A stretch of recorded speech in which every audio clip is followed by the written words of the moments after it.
caution. The following programs are intended for mature audiences over the age of 18. These programs may contain some material that many parents would not find suitable for children and may include intense violence, sexual situations, coarse language, and suggestive dialogue.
What is up, everybody? Happy Tuesday night.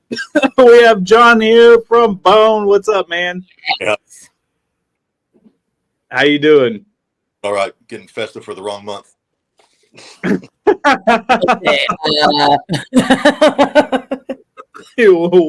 Way off, man. You got to do the Halloween thing. I just grabbed whatever's around me.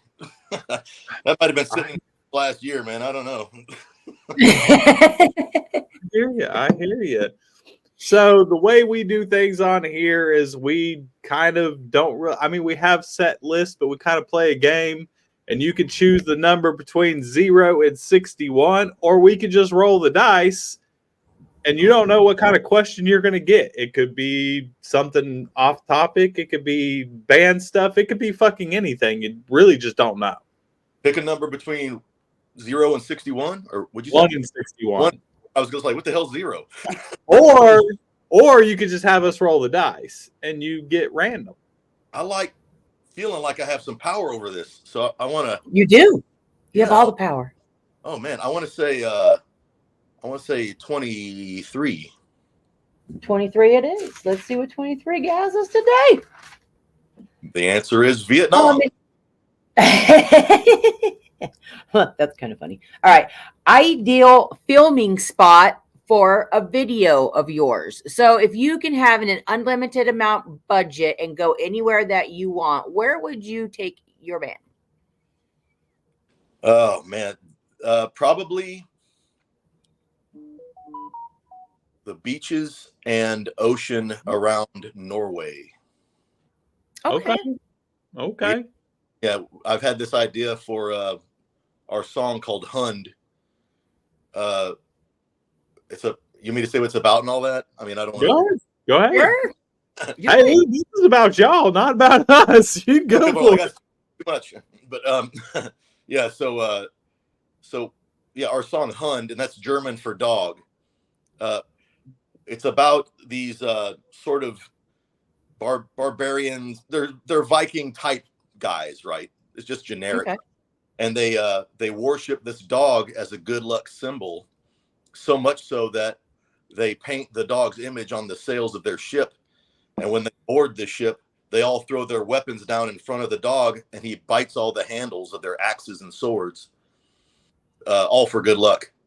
They go out to sea, and the dog, believing that he's the good luck symbol, is proven wrong, because the way these guys look up to this dog pisses all the gods off. And the gods torment the ship and destroy everything. And in the end, the dog and the crew all die, but the gods give the dog a nod of respect before they kill him. So, All right, that sounds like a pretty good video to me. I mean, I'll watch it. I'm down with that. That's dope. Yeah. That's dope. That works. Well, you put a lot of thought behind that one. Right? Yeah. Are you gonna be in a ship too? So you're gonna be in some ships and yeah, it would be. That's the idea. The ship, guys boarding on the ship from the beaches of something like Norway, and yeah. You need like a big cliff too. oh yeah, sure, all that good scenery. Yeah, you gotta have. I mean, because it's unlimited, right? So you can have whatever you want. And with AI, maybe next year won't have to hire a director and a crew. There you go. You never know. You just We got a lot of comments coming in. What's up, y'all? We're not ignoring you. Hey, Autumn, Crystal, How y'all doing? Ray, Brenda, Kelly. How's everybody doing tonight? Right. And those watching, you guys know if you want to ask Bone a question, you want to ask John a question, go ahead, post it up. And you know what? If it's worth it, I'll throw it up there. If he decides to answer it, he does. And if he doesn't, fuck it. Move on. I love that. You know what? I don't think there's any. I don't think there's any shortage of me talking in my life. I like to yammer. So that's good. That's good. On You this should show. share about that shirt you got on because I'm really liking that shirt. Let me see. I gotta check it out. There you go. Hell yeah. It's like the Joker style. I like that shirt. That's a good shirt. it's Doyle is the guitarist for the Misfits, Yeah. and we played with his band last year, last Mhm. summer, and I had to grab a damn shirt. I mean, it was badass, and the whole experience was awesome. For some reason, punk fans really like us, even though we're a metal band. We're kind of like a metal band with a punk problem. So I mean, I don't really foresee that as a problem. no, I mean, like we have an addiction to punk bands, like in our influences. Okay, I got you. I don't think it's a problem, that you're hearing something bad or anything. It's just like, the first song on, the first song on our album. The first thing I say is "whoa," so it's very punk. Fair enough. So Brenda asks, what is your favorite 80s band? Okay. Definitely Metallica. Like they got me into heavier stuff. I never would have considered any other bands like Megadeth and Pantera, and if I hadn't heard Metallica first, and I never would have heard of the Misfits if I hadn't heard of Metallica first. Right. I'd agree with that. Actually, here's a really good question. What's your thoughts on using AI in music creation? I don't like it for music creation. That being said, if you are stuck in a rut, I think anything that jumpstarts your creativity is fine.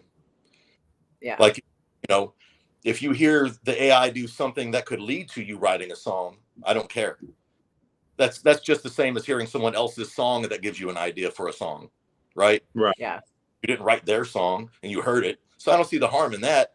What I see the harm in is that people still don't understand what AI does to give you something. You remember the TV show in the 80s, what was it called? Family Ties. Yes. Yeah. You remember Justine Bateman, the older sister? Mm-hmm. Yeah. She did an interview recently, and I don't know where this came from or how it came about, but she said something brilliant. AI, the way it works, it's like a blender with every idea in the world being thrown in the blender, right? Yeah. And then it takes a spoonful of whatever's in the blender mixed up, and it gives it to you. And she said, what we in the entertainment industry call that is theft. And I was like, yeah, taking a lot of people's ideas and mixing them together and then giving it, having a machine give you their ideas, whether in part or whole, is legally theft. Mm-hmm. It's like I can say that, we all accidentally do something because everything's been done before, right? But the way you change someone else's idea to make it your own, it better be changed enough so you don't get sued. But if for some reason does the same thing, people are like, oh, no, it's okay because it's AI. And I disagree with that. I'm with you on that one. So we got Crystal asking, what is your favorite horror movie? You're going to hate it. You're going to Oh, hate no. it. When this movie came out, the word behind it on the street was, and it was the first horror movie like this, by the way, done documentary style. It was supposed to be footage of these college students that went into the woods and never came back. Blair Witch. I was in the audience before anybody cleared up. Like right when it came out is when I went and saw it. The audience was freaking the hell out. People were freaking out for real, like scared. Like for real. And I was like looking back and forth, going, "Oh my God, what is this?" And everybody, I didn't buy into the real thing, but I've been lost in the woods, so it hit something with me. I'm from West Texas, and I've been out in the woods in different places, and being lost in the woods at night is terrifying. It definitely is an experience. I can attest to that. That movie hit me different than a lot of people. I'm so weird because I'm a big horror guy myself, and I've acted in a few independent horror films, and I actually just have been writing my own. And I love this one film that Peter Jackson did back in his college days. And it's a film called Dead Alive. And that is my absolute favorite movie ever. I kept saying I was going to see that, and then life took over and I forgot. So now you remind me. Now it's on. So you can actually watch it for free on YouTube. Oh, nice. It is on YouTube for free. So you can actually go to YouTube and watch the full film for free on there. Unedited, uncut, the whole 9 yards. You know what? I want to clear up something about the Blair Witch thing. I don't have a favorite of like a song or a movie, but that's definitely one of my favorites because it leaves your imagination to run wild. Yeah. I love writing like that where there's mystery. And the movies that everything's out front and it's just nonstop jump scares. Right. Like I had fun. The first time I went and saw like House of a Thousand Corpses, it was fun. And, but then you realize, after a while you feel like you've seen this movie a lot. It's because it's like a lot of other movies that are already out there where everybody's like, over and over and over. And it's just blood, guts, and jumping every 2 seconds. I was like, okay, I've had enough of this. Well, I kind of feel like the jump scare is I kind of feel like it's an easy out. Yeah. It's like a gimmick. Yeah. And it's super easy. It's an easy out. I feel like it's kind of like the lazy way instead of writing out like a full entire like in-depth story of whatever it is that you're doing. When you're just doing jump scare after jump scare, it's just the fucking easy way out to me. You know what used to scare the living crap out of me, speaking of movies that left something to the imagination, is all the old, I mean, the effects were awful.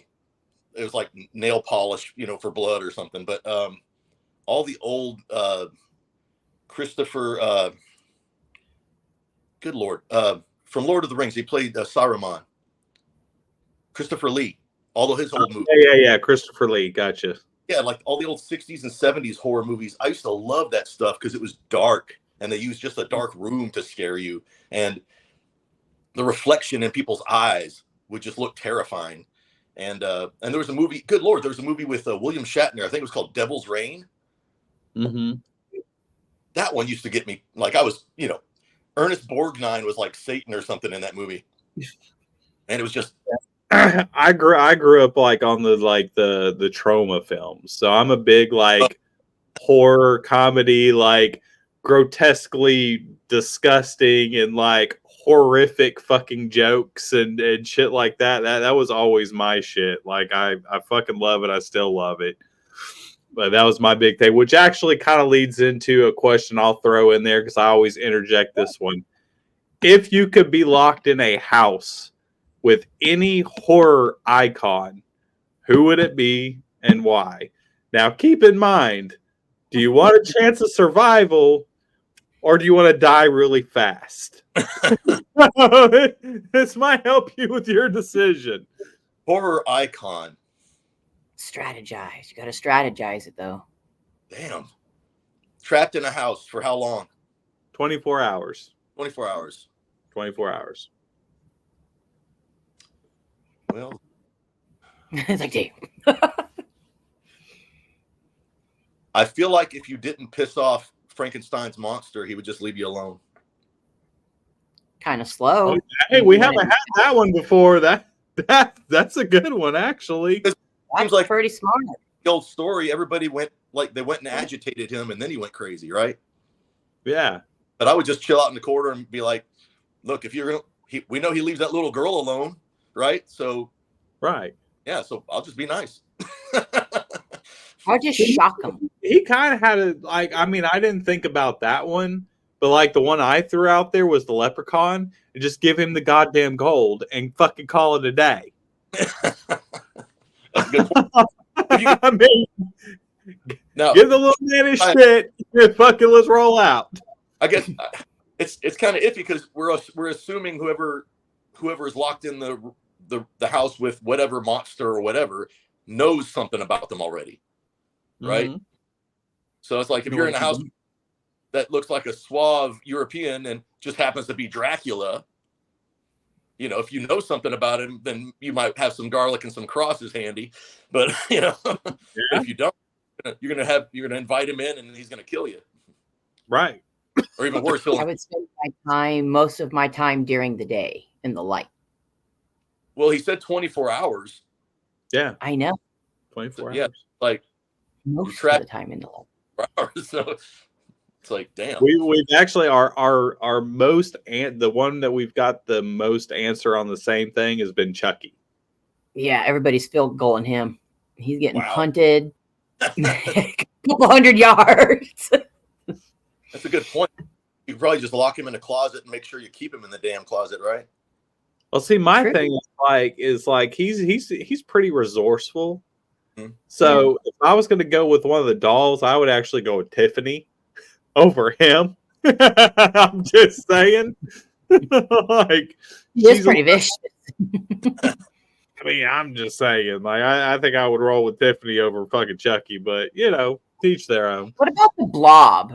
You just get a grate and it'll just fall in the grate. Fucked. Everything that gets in its way, you're fucked. Not just little those like cattle guards. And that's if you count the blob as an icon. Like, do you count the blob as an icon? It's I kind mean, of a it's big. in those old black and white films. It's I kind I guess you could. I guess you could. Well, Like, if that's in the case, could you count the movie The Stuff as a horror icon and just not Oh. drink the shit? You're just taking me back. Wow.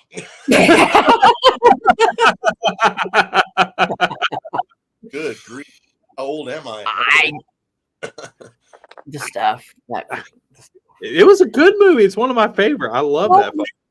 House full of scanners. Oh, fuck that. Fuck that. I'm not doing scanners. Hell no. All right.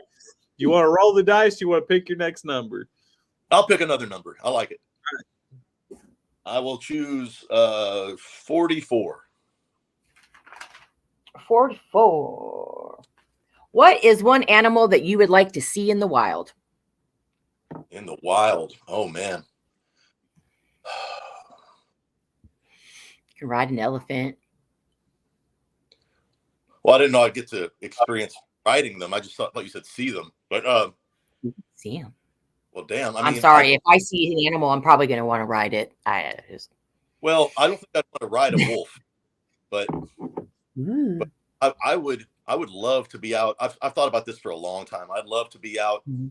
on a ridge in like Yellowstone and just watch like a pack of wolves do what they do. I think That would be Okay. some people don't realize they're not dog size. They're way bigger. Yeah. They're like a small horse sometimes. it's yeah, they're very, very big, and they're just really violent, but they're also, from a distance, they're majestic. It's like watching a tornado. It's like you want to see that in your lifetime. And I'm from Texas, you're from Texas, and I mean, when I was a kid, we would just go outside and watch tornadoes. Yeah. And my sister would be freaking out, but me and my brother and my dad, we'd be like, "Oh, look at that one. Oh, look at that one." Yeah. It was like this majestic thing from a distance. From a distance. Yeah. Keyword distance. And then I got one up close and personal when I lived in, of course, it's a trailer park, and it formed in the middle of our dirt road, and it was, I mean, a few hundred feet away, and fortunately, it did what most of them do, and it got bigger and bigger and bigger, and then just exploded into like a dust cloud. Most of them survived, but this one looked, at first, there was a dust devil in the middle of the road, right? And, me and my brother and sister are standing out there while my mom's calling our memo and saying, "We're coming out there, the storm's getting bad." And this dust devil just got bigger and bigger, and we're like, "Wow, that's the biggest dust devil I've ever seen." And you look up the top of it, and you see the sky coming down to meet it in the middle. You're like, that is not the It's stuff rolling out. looks like, Tag, you're it. That'll take the magic right out of that moment. Yeah, that just like literally sucked it right out. No pun intended, but I was like, "You got to put this in a Twister movie, right?" So they. I was born in Oklahoma and raised up in Oklahoma until I was like 16.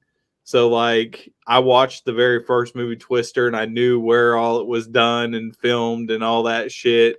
And like it was really fucking cool. I for some reason, after hearing all the bullshit about the second one, I haven't been able to bring myself to watch it because I've heard it's like fucking horrible. So it's not horrible. The only thing I would say they make a mistake on is because just like the old one, there's a main guy character and a main girl, and instead of them being a team, I mean, do you want me to tell you anything about it? I don't want. It's not. It ain't gonna bother me. I don't care. Spoilers don't bother me. Okay, then if y'all are cool with it, they go off. Towards the end of the movie, instead of them being a team and something happens involving them and then them coming together, because they obviously are each other, she goes off and does the girl boss thing, and he's standing there smiling while she does this thing, and I'm like, why? Why'd you just, the whole movie's building up to them being together, and then she just runs off to be the boss, and she just runs towards a tornado towards the end of the movie and solves everything herself. I was like, why? Every guy in the audience what just happened? That was extremely that was non-climactic. Yeah, that was like really non-climactic. She punched the tornado, and when it falls apart, she pees on it. That's kind of like a fucking sex scene in a horror film, and you get stabbed through the chest before you ever get the chance to finish. Well, there goes that. Fucking Hollywood, man. Yeah, I know. It's about creativity. It was just it was like fine. The end, it was fine, but the movie itself, all the way up to the end, was actually really entertaining, like the old one. Yeah, I'm not expecting Oscars or anything. You know what I mean? It was still a Twister movie. I mean, you can't compare, though. You know what I mean? If people would stop comparing them, it's two different times that these films were made. It's not going to be the same. It's going to be different. I'll tell you what. I love the way they constantly nodded to the old one. Like, did they? See, that's what I was hoping for. That they would at least like interject something from the original into the new one. Yeah, I mean, right off the bat, you see Dorothy, the machine. Oh, okay. All rusty and old, and they're like, "Whoa, careful! That thing's ancient." Damn, are we that old? Yeah. Yeah, we are. Yeah. I All right, mean, I think There we go. I think I had just hit drinking age when it came out. You know. honestly don't remember how old I was when it came out, Yeah. to be honest. All right, here's a good one. What was your favorite cartoon as a kid? Oh man, a lot of things came and went. I still love the old Transformers stuff, and Yeah. Yeah, I'm a big Transformers fan. See, with me, it's like at what point of being a child though? Because like my shit changed like almost fucking like yearly or every 2 years. Like I was into Transformers. I don't know if y'all remember them, but I'm pretty sure you do. Silverhawks. oh yeah, Big into Silverhawks when I was a kid. boys were so. Yeah, I was into Voltron. I had a big Voltron kick. Fucking Teenage Mutant Ninja Turtles, of course, everybody. Fucking obviously, man. I think my longest running one though was X-Men. X-Men was my like longest running. When X-Men was out in the 90s, when I saw it, I don't know when it originally came out, but like I mean, I didn't have cable until like 89 or 90. Yeah. Because I was just a kid in West Texas with like 3 channels. A lot of stuff I had no idea when it originally came out. It might have been out for 5 to 10 years already before I got to see it. But Yeah. I was crazy about going to my friends' houses and watching Thundercats. Oh, Hell yeah. yes. But I'll say this: I was always a He-Man guy. Always. Okay. Yes. I still That's have what I'm talking about. I still have all my half-broken He-Man and Transformers stuff, and my brother's GI Joes are still at mom's house, and it's stuff I would never get rid of. I told my daughter just we took her to see the new Transformers movie, and she fell in love with it. Good. That's great. It was really entertaining, and a little weird for me, because it's like it's Chris Hemsworth doing Optimus Prime's voice, and it's like a little try hard sounding. I'm Optimus. Yeah. I was like, oh man, it's it's okay. That's how that is. Yeah, you can't I can't remember the guy's name that actually did Optimus Prime's voice. He's still alive. He's in his Because 80s. I mean, I've seen him at cons and stuff, here recently, so I know he's still alive, but you really can't beat his iconic, like, original Optimus Prime voice. Dude, Yeah. And I don't know if y'all have heard about it or not, but they're supposed to be doing, supposedly, we're going to get a Thundercats, like, real live action movie, but yeah. It was approved, and then nothing happened, and I mean maybe COVID killed it for a while. I don't know. COVID killed so much goddamn fucking movies. It's like ridiculous how many movies never. It's like I've told somebody the other day. I was like, I did the whole independent movie thing and acting and stuff like that, and there's so many movies that I acted in that never seen the fucking light of day, and never will. And that's even with like big budget Hollywood. You have no idea how many movies actually got secretly filmed, done, finished, but then got fucking cut and never made it to a shelf. There are a lot of movies that they kind of give that away. Who was it? Ryan Gosling was in some crappy movie recently that was based on a TV show from when I was a kid called was it The Stuntman or something like that? I believe so. Yeah, I know what you're talking about. Yeah, when I was a kid, the guy that played the Bionic Man, his name's Lee something, I think. But damn, I know this stuff until I want to say it. I know we're the same fucking way. We're like, shit, what the fuck was that? I go full Fall stupid. Guy.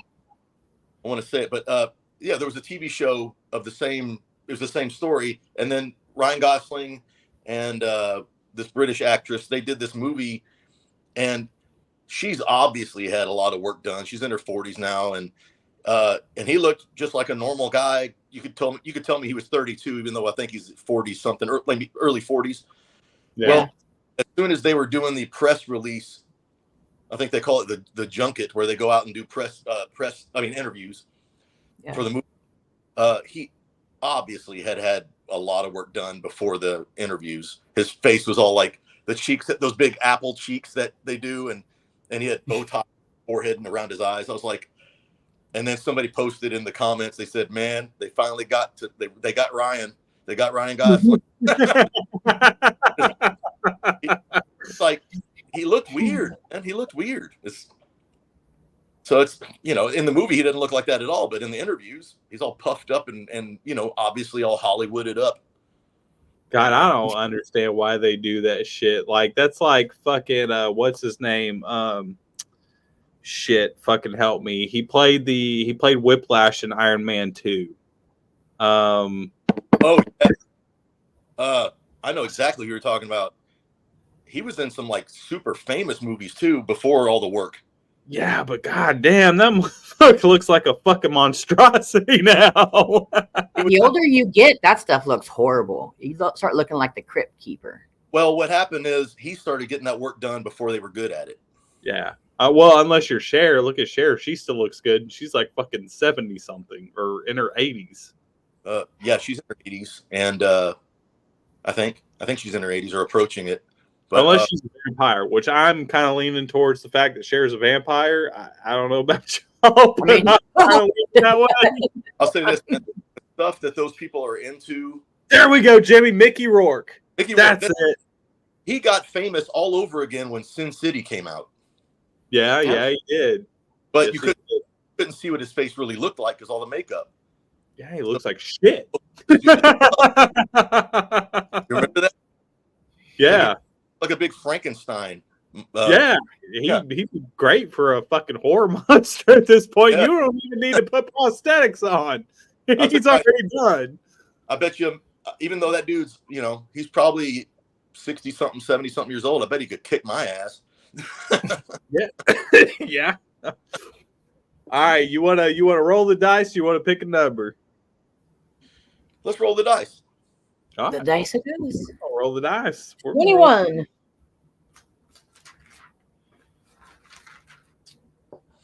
Best band memorabilia that you think your fans would want. From us? Yeah. Man, I'll tell y'all right now, the CD we have out right now, we just kind of consider that a demo, right? Yeah. And we're already like trying to, up our game and all that. I had never had my singing recorded on an album in my life, and that was the first time. So when I hear that now, I hate hearing it. I hate it because some parts I'm just like, oh, I'll sound brutal if I just yell my balls off, and it just sounds like I'm yelling at the neighbor's cat or something. Right. I hate it. So it's like, if you want to get your hands on that before I, do a better job on the next one. It's like, oof. And that's, I'm going to tear myself down that way. But yeah. Somebody else, right. They may like the raw thing going on. Yeah. Well, I mean, you're going to always be your biggest critic. Oh, sure. No matter what, you're going to be your biggest critic. Like, you could have 50,000 people, and I know this as being a musician myself. You have 1 million people telling you, "Oh, you sound amazing," but then you'll be like, "Nope, I could do better. This sucks. I did it." It doesn't matter how many people tell you, you're not gonna fucking listen. You'll be like, "Nope, this is shit. I could do better. Fuck that." I love how honest Ozzy is about hating his voice. To this day, he's like, "I hate hearing my voice." And he, I mean, you know how many musicians I've interviewed and I've talked to, and I've been like, do you listen to your own records after you put them out? And there's I would probably say a good 95% have told me no. That they're like, once we're done recording, they're like, we don't listen to it. Well, I can say what I pick it apart. Like, I don't listen to it enjoying it like someone else's album. That would be arrogant. To me, that's arrogant. But right. You can't imagine Johnny Depp sitting back watching Pirates of the Caribbean going, look how awesome I am. Look, everybody, look how I'm so cool. You know? He might. I've known people that are like that. We all know some people with that attitude. But yeah, for me, I listen to it and I go, why didn't I do that better? Or why didn't, and then I go, wait a minute, why didn't the producer or engineer tell me to do it again? Yeah. Right. The thing is, I'm so hard on myself that maybe they didn't hear that it was crappy at all. You know? True. So right off the bat, I go, the vocals are way too loud. I can't stand how loud the vocals are. And I still feel that way. I'm like, man, I want to turn them down. And I had him turn them down like a few times. I was like, they're just too damn loud. And then I go back and I listen and I'm like, oh, that note's like, it's a hair flat. And then I go and I listen to some bands I only started liking recently, like, and not every song from these bands do I like, but there's certain songs I think are really cool. Like, I can't remember the song name, of course, but there's a song by the band Fugazi, and I can't remember the name of the damn song, but it's like the was the word wait, the waiting room. I think it's called The Waiting Room. Mm-hmm. It's a really cool, straight up like punk song that has elements, in my mind, has elements of like, Misfits in it mixed with other things. And it's definitely original, but it draws me in because of where my influences lie. And I hear that guy sing and I go, I'm not that bad. Fair enough.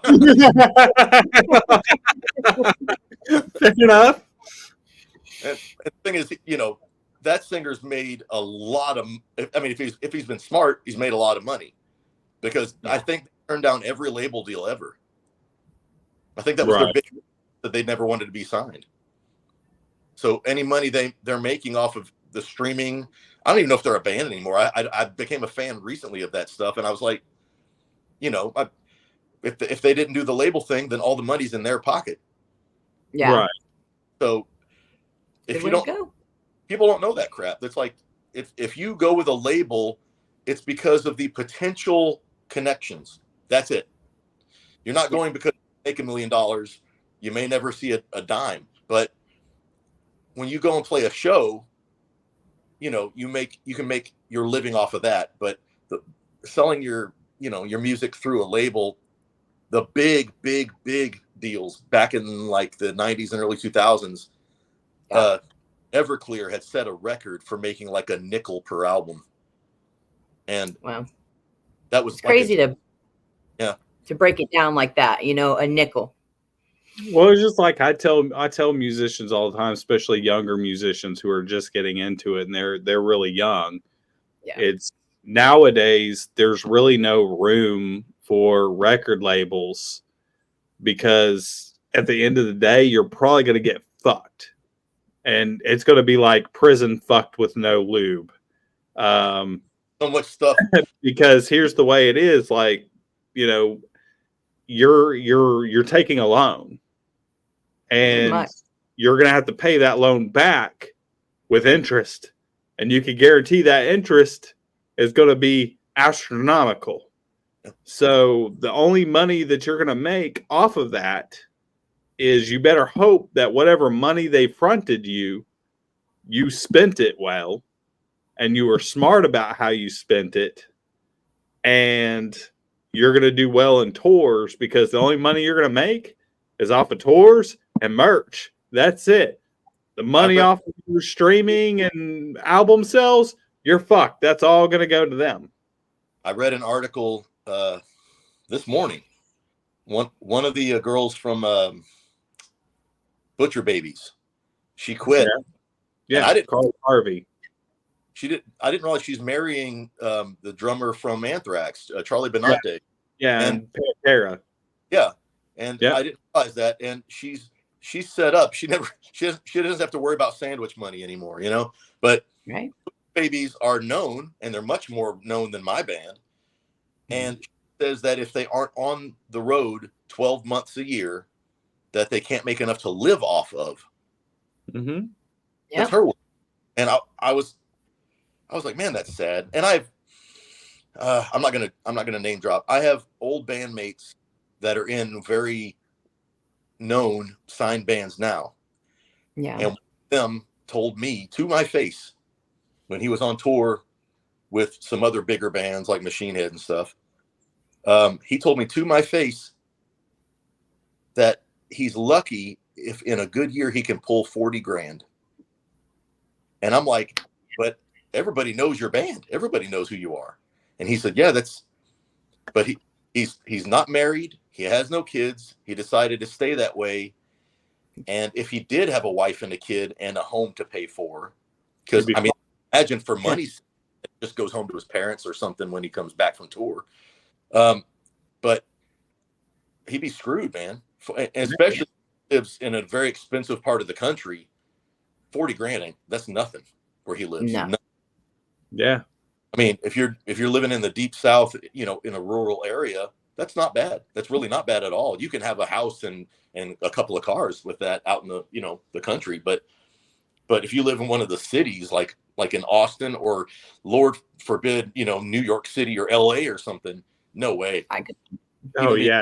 No. Even being single, terrible. So it makes me very sad, but also I know some things that, like, I know what my limits are when it comes to signing a piece of paper. Yeah. Right. And, you know, I know my is more commercially viable than a lot of other metal. Like, you can hum a lot of our stuff, and some people come up to us and they're singing along in my face, and it blows my mind. I'm like, you know, these words, never put them online, so they can tell what I'm saying, I guess. You know. Well, that's Right. good. I can see the Mechanic A. Guess I'll never quit my day job.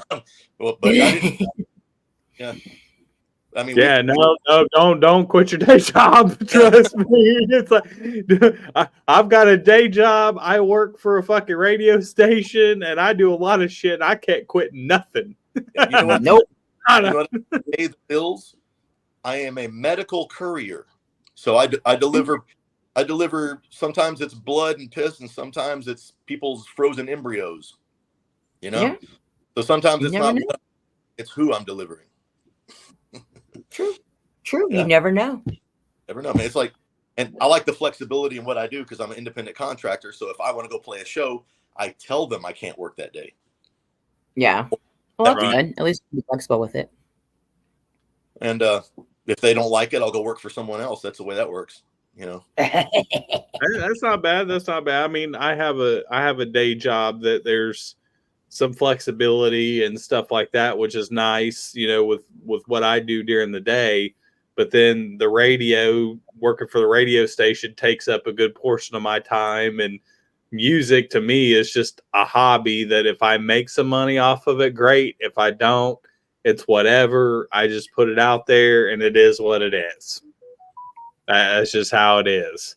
And, you know, it's sad that a lot of bands kind of have to look at that nowadays, because the days of making millions and billions of dollars are pretty much dead, especially when it comes to like heavy metal and hard rock. There are two things that are there's two branches of entertainment that are being killed by the same monster right now. Movies or anything with video, visuals, and music are both being killed by streaming. And everybody wants to. I've seen guys go online. They sound like employees for Spotify, and I'm not. I'm not anti-Spotify to the point of wishing it was out of business. I want them to pay. Think of us as commercial creators, right? We're basically, hey, everybody, you know, think of a jingle saying, come listen to Spotify. Go turn on Spotify. Spotify is great. Turn on Spotify. No matter what I say, that's what we're doing. And if my commercial is being played on Spotify, no matter what I say in that commercial, if it says go kill a goat or whatever, people are coming to Spotify because of that commercial I made, right? The commercial. Yeah. If it was literally called a commercial, I would be paid millions. Right? Yeah. Now, they would actually pay, people would be paying back and forth for this thing to be made. It supports a whole industry full of people to make that commercial. And then, you know, and then the commercial provider pays the channel or the carrier like Spotify or YouTube or whatever. They pay for to have their commercial on that platform. So it goes round and round, and the artist and the audience are all happy.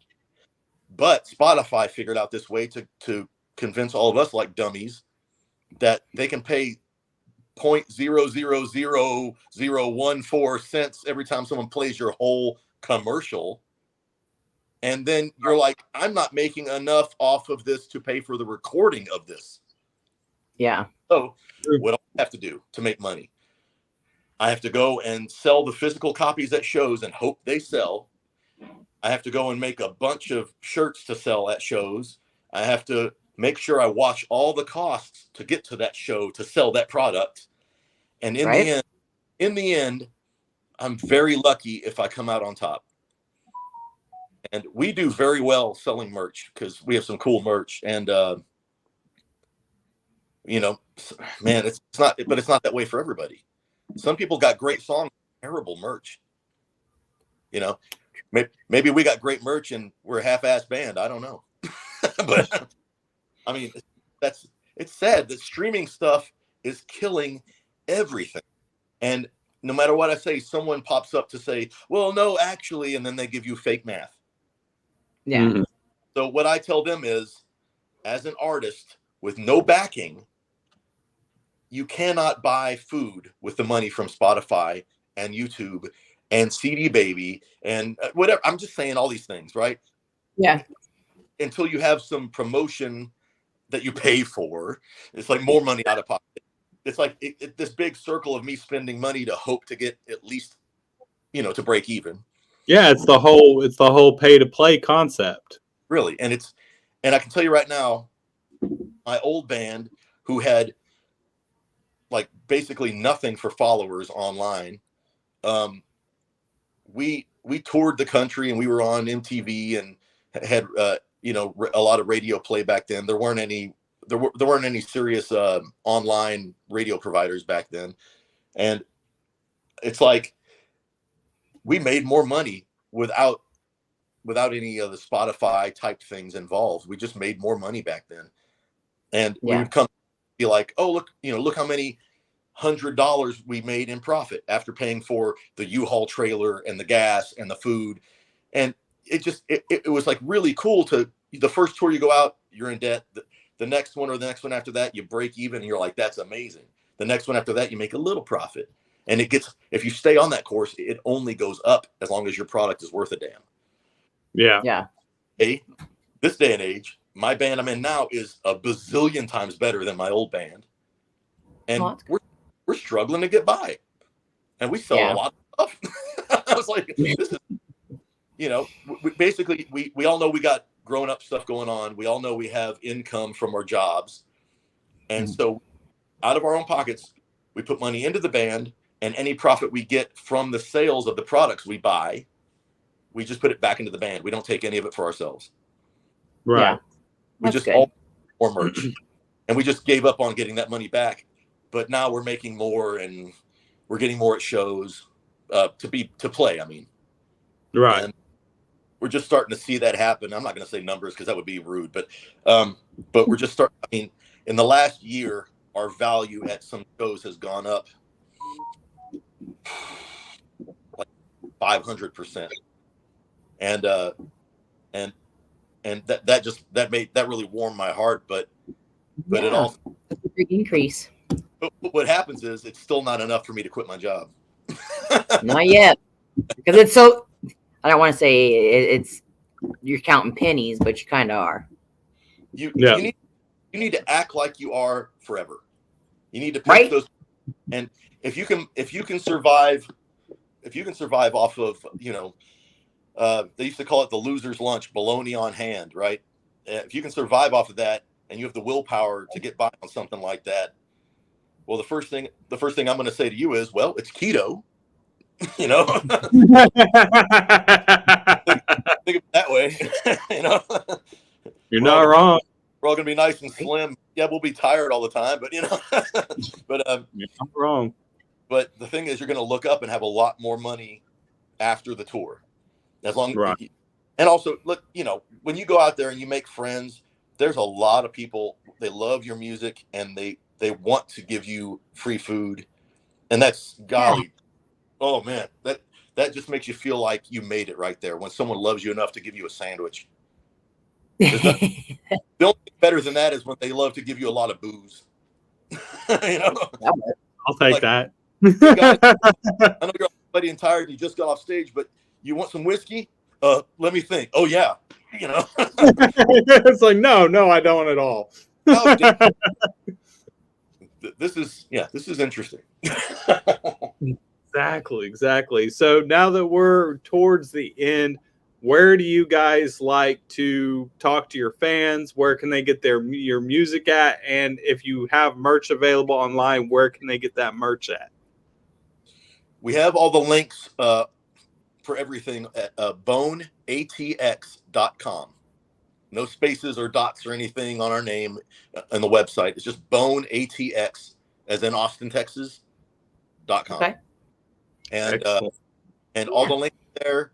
We have all of our shirt design. Excuse me. All of our shirt designs are on Teespring. We stream on everything. I'm not going to hate people for streaming on Spotify. As long as they hear us, I'm happy. But we definitely make more if you go to Pandora and YouTube and stream us there. All right. Yeah, that's a fact. All right. That's good. That's a good little thing, everybody. You all hear that? Everybody go to Pandora. Check it out. Yep. Do that. All right. So we have ran out of time, boys and girls. We love you guys tonight. If you stick around on the 434 media page, the Rock Assault Radio Show will be going on. I will be helping co-host tonight, so I will be back on in literally 10 seconds. So if you guys want to watch the Rock Assault Radio Show with Big Will and myself, we'll be on tonight on that. Go check out Bone. Go to their fucking Facebook page. Go stream them. Go buy their shit on that. We love you guys. Thank you for joining us tonight, John. Thank y'all so much for having me. No problem. We're out of here, y'all. Have a good night. Be safe and be good to each other. Good night.